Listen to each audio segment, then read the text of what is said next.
এখন এই মন্দিরটার ব্যাপারে তোমাদেরকে যা যা বলবো তোমাদের শরীরে নিশ্চয়ই কাঁটা দিয়ে উঠবে। এটাকে জাগ্রত বলার কারণ হচ্ছে ওখানে আশেপাশের লোকের কথা জেনেই তোমাদেরকে বলছি। এখানে ঝোপঝাড়ের মধ্যে আমার সোনামা মা মনসা দেবীর বসবাস। এখানে মাঠে গরু চড়তে চড়তে নাকি হঠাৎ কোথাও আর খুঁজে পাওয়া যেত না, 3-4 দিন হয়েও যেত, তাও পাওয়া যেত না। আর এখানে মনসা মায়ের নাম কি জানো? দাঁতদোড়াবাড়ি মনসামা।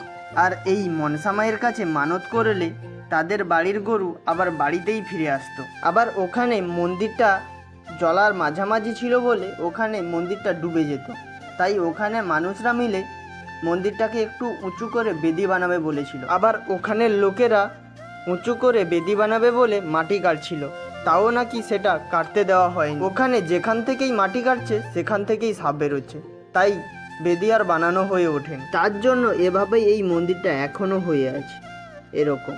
আর কমেন্টে জয় মা মনসা বলে কমেন্ট করে দিয়ে যাও ও একটা করে সাবস্ক্রাইব করে দিয়ে যাও, ছোট্ট ভাই মনে করে।